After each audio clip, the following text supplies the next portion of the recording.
let's go live and make this happen. We're going to go on a little road trip as we kind of walk back and really like run this thing back and back again. As much as like I'm getting the feeling that some people may think that it's unnecessary, but for some reason, I don't think it's unnecessary. We scale it back, maybe in the right way, and not have so many, outlandish theories going on. And when I did that, I turned off my light. Okay, maybe we'll be okay. So let's just, go back kind of to the scene of things. And we're looking at Long Hollow Pike Road, which is going to take us to 1008 Stafford Court, Hendersonville, Tennessee, to the residence of Sebastian Wayne Drake Rogers, the missing teen out of Hendersonville, Tennessee, as I said, out of Hendersonville, Tennessee. And we will showcase his missing poster in just a moment here. But let's just kind of run through and go through the subdivision so that you can kind of get a lay of the land. And on the bottom right-hand side, it tells me when it was captured, when the images were actually captured. So here we are on Long Hollow Road, February 2025. So this would have been precisely a year later. So we're looking at the same, the terrain would be roughly the same as far as, the foliage, the winter grass. In fact, you can see some snowfall even off to the left. It looks like they did experience a little snow. This would have been last year, February. So here we go. I'm going to make sure that this comes out okay too on the, yeah, okay. So I'm not too sure how to make the map full-sized. Let's see. I can run this back, collapse the side panel.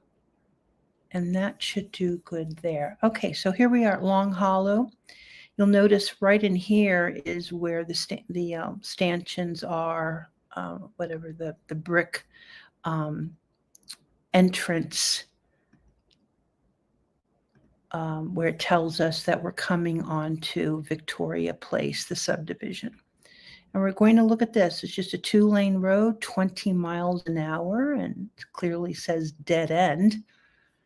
So that would have had to have been known. There is no thoroughfare. So whoever would have come here would have known that there's a dead end and they'd have to turn around and head back onto Long Hollow Pike.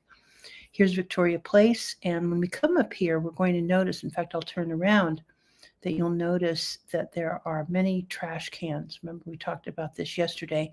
How many trash cans would have possibly been dropped off at these houses? So we can see there's 2 here, and then I have a still shot of the Proudfoot's home in which there are 3 trash cans. Maybe one is an additional refuse can that maybe they take when they're with their RV, maybe. I'm not really too sure, but we'll get to that in just a moment. So here's Kellen Lane, and then this is the first street to the left. So if you were lost and you went here, you could turn around. You could turn around here.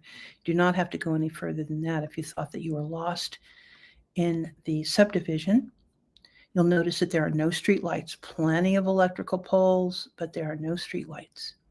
The trees are barren of their leaves, as you can see, and we can see that there's very few evergreens.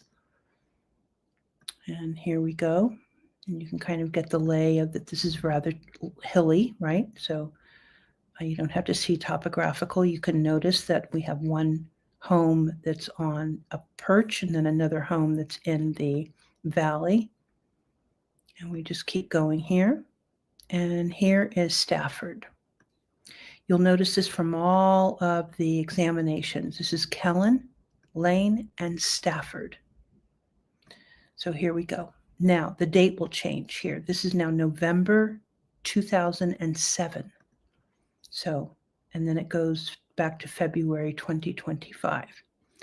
If you remember, the security cameras that people were focusing on would have been from this house that were able to see over and across and down and across. There's the famous gazebo, the divot, the common areas. If you notice over here, this is where a lot of the focus was because of the flashlight, presumed flashlight video, and the human activity that would have come around in this area here, gazebo. When Seth Rogers was talking to a panel once, he said actually that he never noticed the gazebo. So he was picking his child up every other weekend. He never noticed this gazebo. And I hope I don't get bounced off here.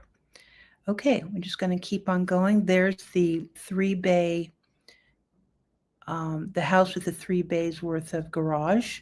And you'll notice the 1, 2, 3 lights and the trees in front that they say that a lot of that light may have come from there, and also light that was even further from here. This would have been February 2025, still the same time of year.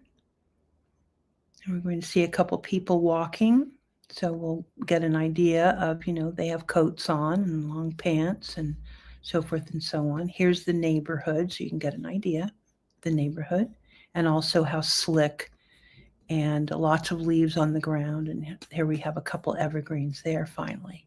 Keep going. As we rock around, remember this puffer, look at this, here they are here, puffer coats, beanies, right? And the high-low, the whole region itself. And then the Proudfoot's home sits in a little bit of a flatter area. Here's the playground in the back. I believe that was looked into. Maybe he would have been in the little playhouse, little gymnasium kind of thing there, the house up above. So you can see the terrain, right? And they really carved these houses into the hills and valleys. So here is Sebastian's home. You'll notice on the left next to the mailbox is the only sign, little snow on the ground, remember February 2025. The only sign, we have not seen one sign. Did you notice one sign that for Sebastian in the neighborhood? Only one sign here, and this is the Proudfoot home. So the way that the setup is that this is the front door, the dining room. To the right is Sebastian's room. To the left, and I don't really know how this configures out exactly, because I believe these would be the windows to the garage, but I'm not so certain about how that works there. And even so, I'm not too sure about this window or these 2 windows and how they work out. Keep going. There's the sign. It's all leaned over.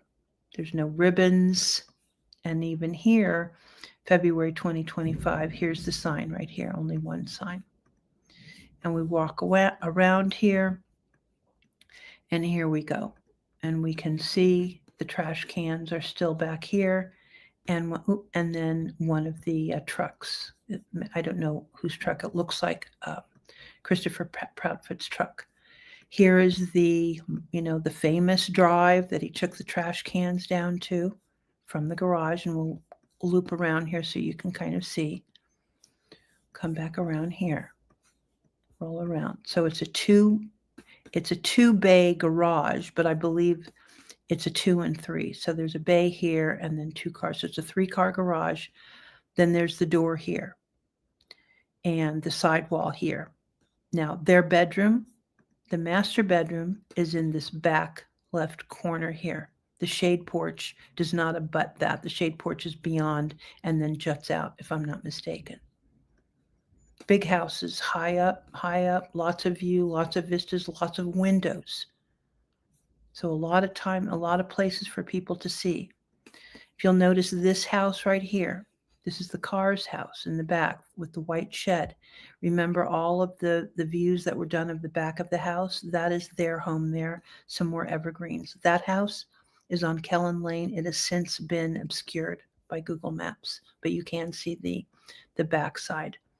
You'll notice there's a little bit of fencing here. This fencing did go all the way around, but from edge of the house to the edge of the house. So back edge to back edge. I believe only one gate. I believe the gate is only on this left side. Once again, that's another thing we'd have to inquire about. You can see the terrain once again, how if there was a leaving from the front area and you were going to go through to the woods of any kind, you would have had to walk up an incline. Here, there's never been a picture of him walking up this incline, him riding his bicycle on this incline. Remember, this is a dead-end street. It's going to go all the way up, lovely dead-end street for kids to be able to play. And here we go.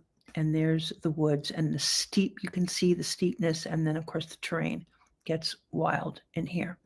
You can see this very deep driveway, big thick terrain in the back, lots of windows, lots of security cameras. You can see that it's a clear turnabout.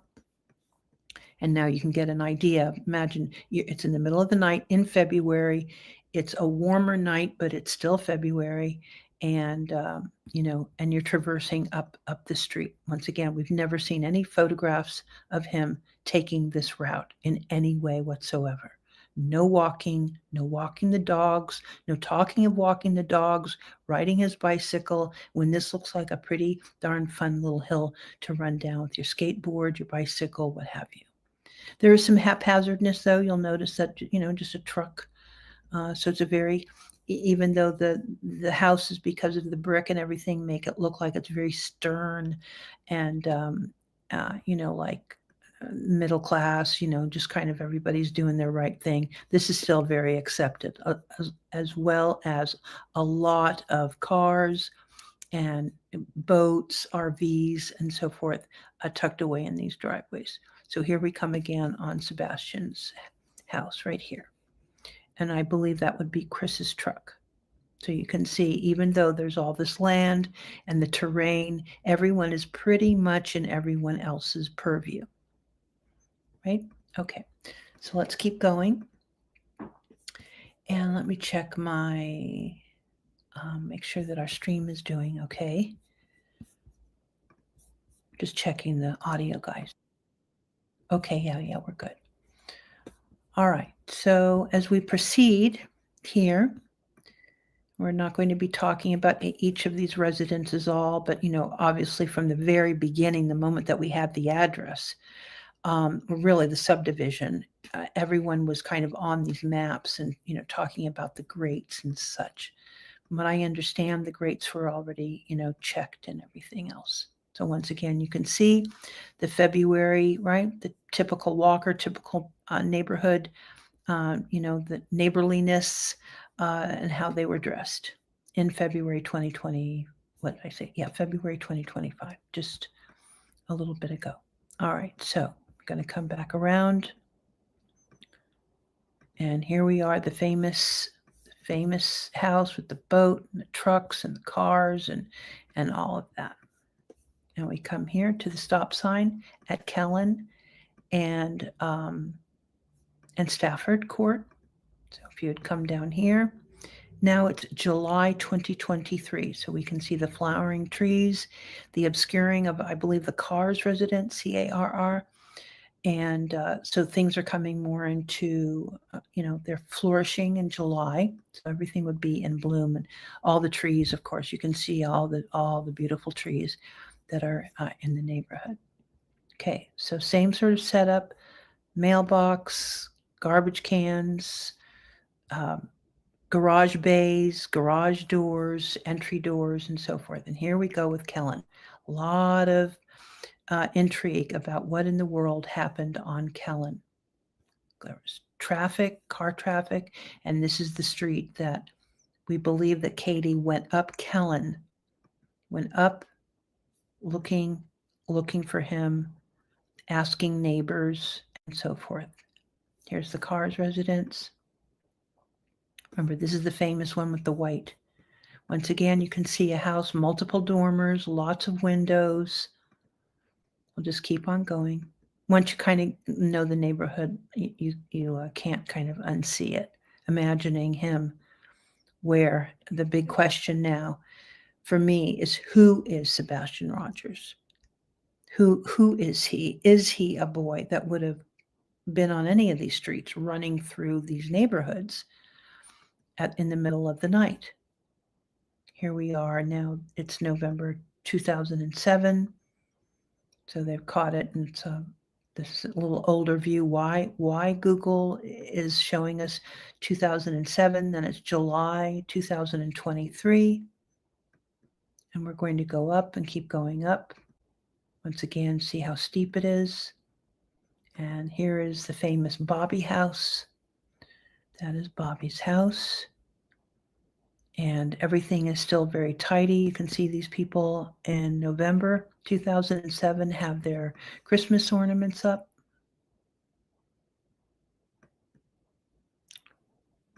Okay, this famous Bobby house. House with the flagpole. And if we go here, if you remember the house with the dog walker, and this is the end of Kellen, by the way.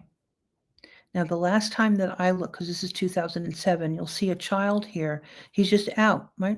Big house. There's no one's watching him. He's out, and I believe he's playing. I thought there was a basketball. Oh, there it is. There's the basketball hoop. Okay, typical, right? There he is. He's just out there. He's all by himself, having a good time, living his best life in Victoria Place, Hendersonville, Tennessee.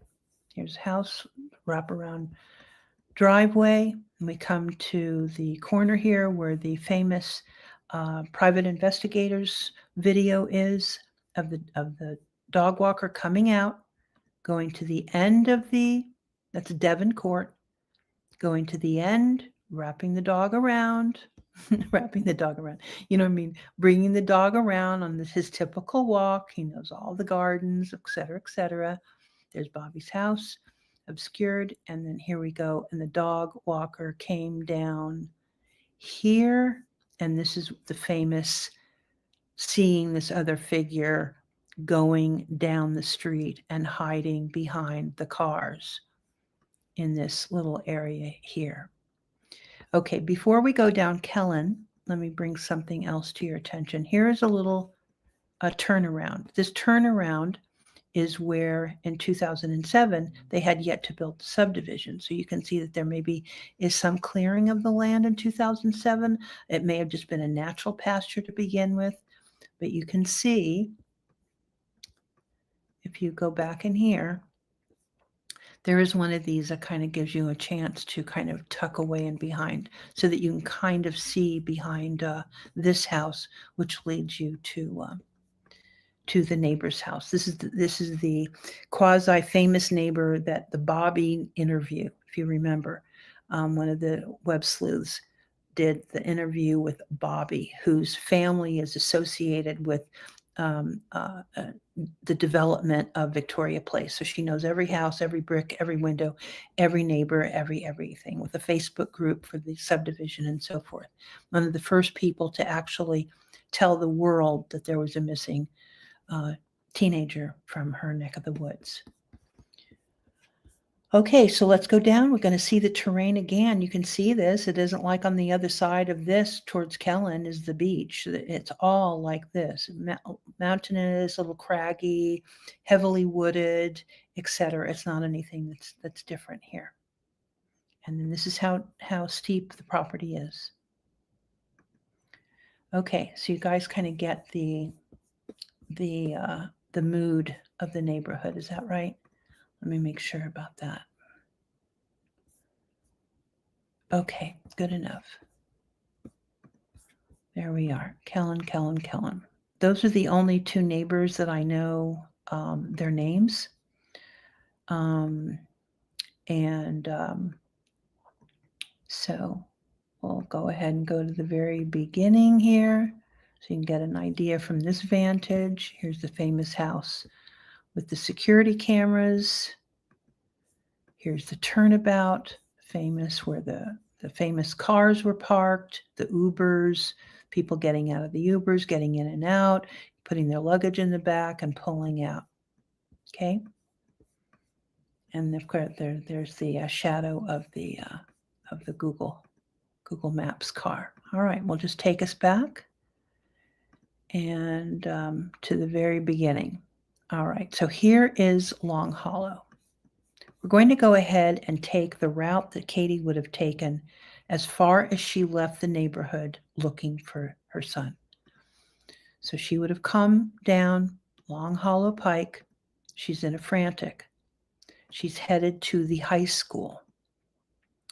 And I'm going to show you how close you'll see Shackle Island because the area is also referred to as Shackle Island. These are all brand new houses, by the way, here on the left-hand side.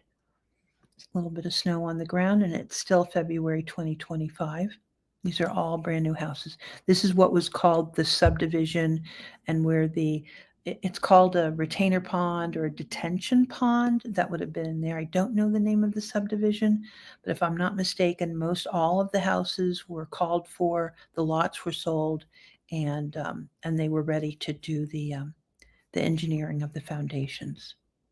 Okay, so here we go. Long Hollow, Long Hollow.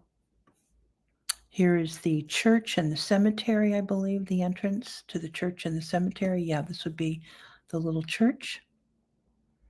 This is the command center. So you can see this large building here was just, chock full of cars and people and news trucks. And that's where all this happened here, is the command center on Long Hollow, or Tennessee 174. This gives you a good view of when the snow fell on this craggedy landscape here. And then here, so she would have been frantic, frantic, frantic. And she would have been pulling in here, right here, to the high school. Now, I don't think we can get through on the high school. You can see all the parking. This is a huge high school. Massive. Go all the way. Apparently she pulled in. And here's another, maybe she went across and pulled. The way that it was described in a way is that she pulled in and then she was told to turn around. We don't know where she turned around. We don't know if she went in and then she just, and turned around like that. We have no idea. So the phone call that was made, the three-way call that was made that kind of changed everything for everyone, was when she stopped searching for him and she was told to nickety-split back home because the police were on their way. The authorities were on their way. Okay. All right. We'll go back to the subdivision. So it's not very far, as you guys can see. All right. If this is making you dizzy, just go out for just a little bit until I get us back to the front of the subdivision, which is going to be right here. There we are. That's Victoria Place. Okay, let me go ahead and stop sharing. We had two other news pieces. They're down below, actually, in the description now. One is a video, a news presser March 7th from WKRN, investigator searching landfill. And the other one is, where am I? Yeah, the search for Sebastian to be scaled back. That was March 4th. Sorry that these are out of order. And then February 28th, Nick Barris interviewed Davidson County Sheriff, believe his last name is Hill, Sheriff Darren Hill. It's in this interview where he describes that they have 1,000 officers and that he does not know him by name, by view. He doesn't know anything about Seth Rogers. And I believe it is in this interview where we hear that the men, the sheriffs had pulled all of their earned off time and donated it to Mr. Rogers. This is early on. We'll get to this interview probably tomorrow. We'll do the interviews tomorrow, I guess. Okay.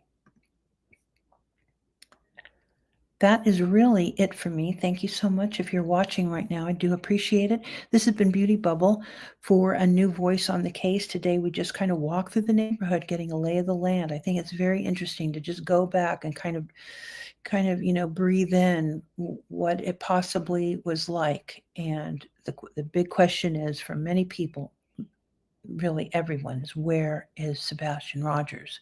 For me, in this early moment of time and looking at the case, a new voice on the case wants to know who he was, who he is, because we've been told a lot of things about Sebastian Wayne Drake Rogers. I need to pull up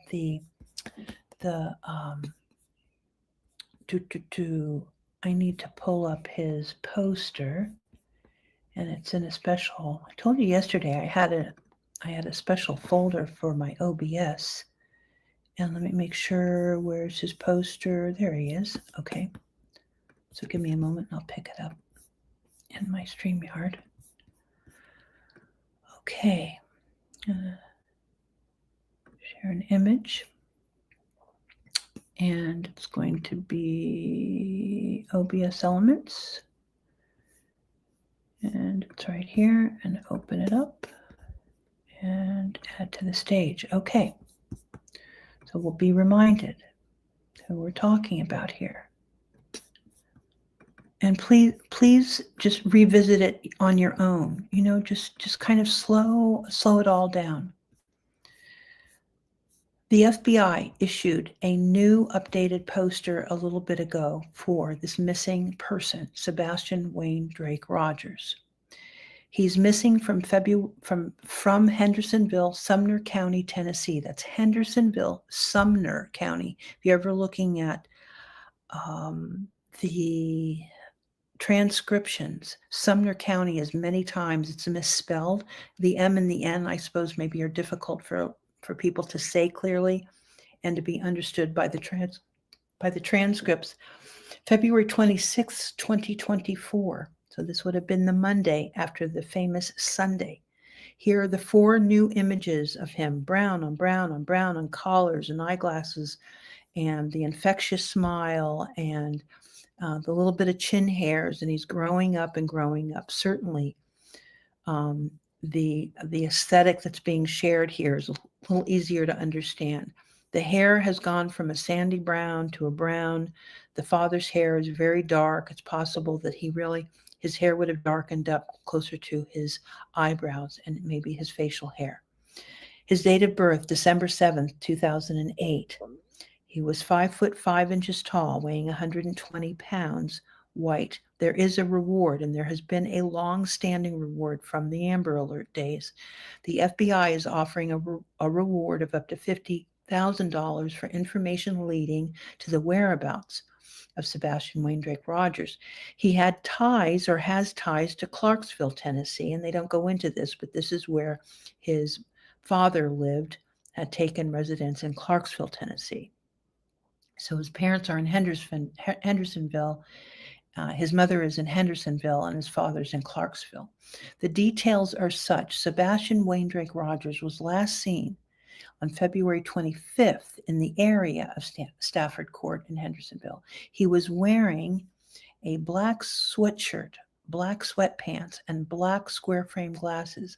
Sebastian has medical conditions, including autism, that may impair his ability to return safely without assistance. I'm emphasizing medical conditions because I'm not too sure that we're going back into time and understanding all of his medical conditions. Here's the part about the tips. If you have any information concerning the whereabouts, and then go to the poster, you'll find the contact for Sumner County, the contact for Tennessee Bureau of Investigation, and the local FBI, even the consulate. You can contact your consulate, perhaps if you're traveling and you see him, or you can submit a tip line online at tips.fbi.gov. This coming out of the field office of Nashville, Tennessee. Okay, so we'll keep that up there for a bit as we're closing out the amazing day that we've had, being our let me get back here, being our June 9th, 2025 episode. And one more episode, we will start our playlist, which is what I said that I would do. And so that's not a biggie for anyone to go ahead and do that. I want to say thank you very much. Ugh. This has been Beauty Bubble. For a new voice on the case, we are focused on Sebastian Wayne Drake Rogers for the entire month of June. We're going back and peeling everything back. I am only going by what law enforcement said to the media outlets and national media articles. That's it. I'm not reviewing other YouTubers, the web sleuths. I suppose we'll eventually have to get there. If you want to find out more about that sort of thing, you can always follow me on X, where I'm a little bit more, uh, talkative about all the things that I've learned over the past foreverness. Um, we said how many days he had been missing just the other day, and out on my Twitter, you can see when I very first put my very first post out. People are still thinking about him. People are still praying for him. Um, Having all these, as they call them, the million scenarios that are out there. My point and part of all of this is only to go back from just an observer's point of view. There's no real YouTube channel I have here. As far as there's no real audience that I have, it's just about putting place markers on this happened then, and this is what was told to us by law enforcement. Under this idea, we could have behaved instead of behead law enforcement. We could have behaved instead of beheaded law enforcement. So until then and now, we will say thank you very much for listening. Bye-bye now.